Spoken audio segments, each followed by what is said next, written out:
So the next scene they show is Jules, and she's thinking about Rue. And she's probably thinking about the last time she saw her because they had an argument, and remember she slapped her. And Rue was really hurt in that scene too. And so she finished her portrait of Rue. There were no words said. It's just the emotion is all in her face. This was so sad. Then they go to Maddie and Cassie, and she's Cassie's getting money out of the safe because they have to pay Alamo for the girls. They have this whole organization going with the girls and the OnlyFans and all that. So Cassie goes in the safe, and there's they got a nice little stack of money in there.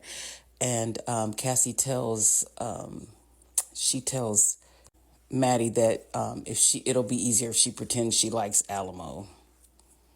So Bishop comes to pick up Maddie, and they're talking about his dog, just small talk.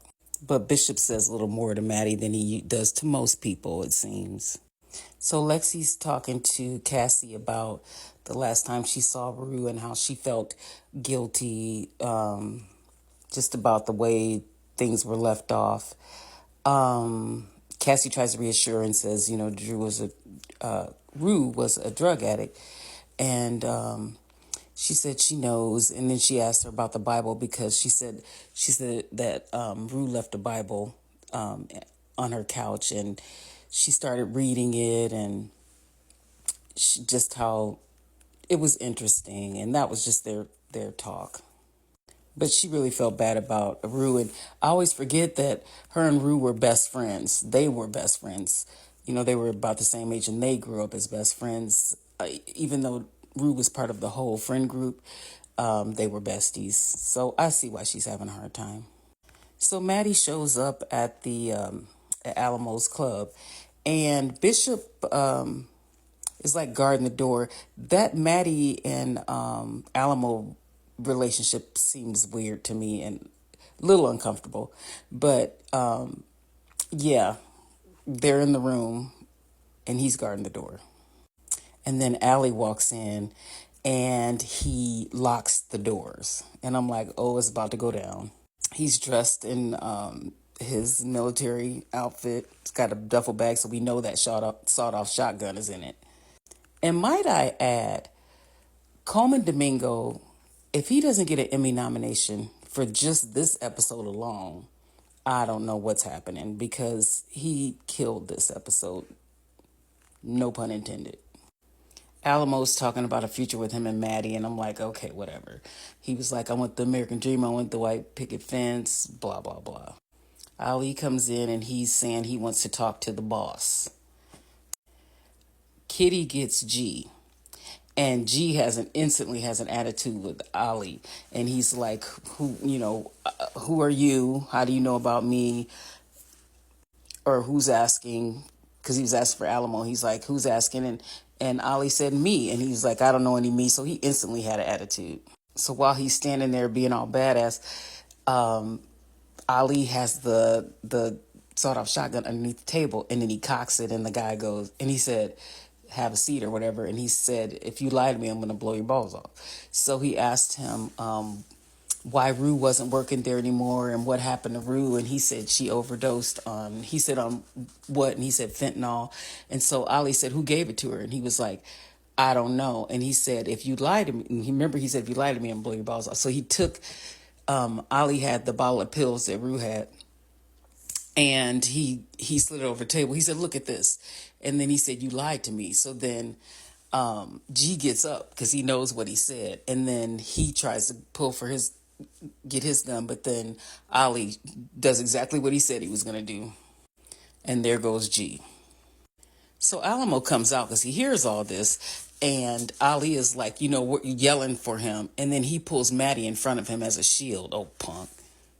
Might I say, there's not, I don't know if it's going to take me a while before, if I see Alamo in anything else, for me to even, I don't know. This was a lot. So, how you see someone in another movie and you just still can't stand them? That's going to be me and Alamo, because I just can't with him. So Alamo asks Ali, "Who are you here? Who sent you?" And he said, "Rue." So he was all like, "Oh, you got a score to settle." And Maddie hears this, and I just wonder if she's realizing he was the one who killed Rue, because it really bothers me that most people just think she overdosed when actually she really didn't. But I wonder if Maddie realizes that, and also, it was kind of her fault for telling Alamo about the DEA. Like Rue was going off rambling about the Bible and the DEA. So he tells Kitty, once I roll the bottle, we'll draw our weapons.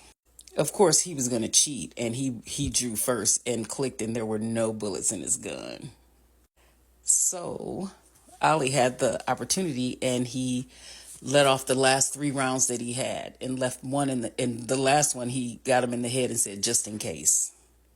And I was like, yes. Oh, that was so satisfying. And again, bravo. And then they show Bishop. He took the bullets out of took the bullets out of Alamo's gun. So there's a lot of speculation. Did he do it because he really likes Maddie, or did he do it because there was that conversation with him and Rue talking about the snake? I don't know why he did it. I'm just glad he did it.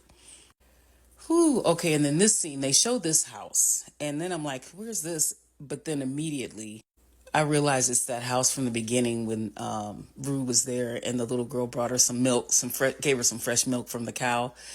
And this was, ugh. So Ali said, the daughter and the dad comes out, and Ali said, my daughter was here. He called Rue his daughter. And he said, my daughter was here. And she said this was the most peaceful place she's ever been. And then the dad comes out and shakes his hand, and they say, but the daughter says, Ruby. She was like, how is she? She was so excited. And then he tells her she's in a better place, and this was just heart-wrenching. Okay, I'm getting through this. So the dad tells him, come in, we'll have coffee, we'll talk. And that must have happened. And then Ollie's outside just, taking in all the peacefulness. And I'm sure thinking about, ooh, this is hard to get through. That was such a beautiful backdrop for this scene. Okay, so they're at the table and they ask him to say grace. And he does. And he looks at the end of the table, there's an empty seat there. And that's just his expression after he said the prayers. So when he looks up, Rue's at the end of the table. So she says, after his prayer, she says, amen. And then they show the daughter who, remember, she wanted Rue's life. And Rue was like, I'd trade places with you, in a heartbeat. The girl just didn't know. She's never been in the big city. And then Rue just loved the peacefulness of where she was. And she looked over too, as if she could see Rue sitting there. I actually went back and watched that episode too. And that's how it ended. And they show Rue, and she says, God bless us all. And you notice how they have her looking a little healthier. But that was rough. That final episode, again, I didn't realize I was watching the final episode, but I think the way the writers did this, or the producers did this, was it was good. It was sad, but one of the writers or the producer, creator, whatever, he said that the ending was fitting because usually people like Rue don't make it. So it was realistic. And I did think this season when it did end, I thought that it would end with Rue's passing. So that's Euphoria. I mean, that was a lot for 3 seasons. A lot. But I expect Emmy nominations for Coleman Domingo, for Rue. Who else? I don't know. We need awards all around. The show needs awards.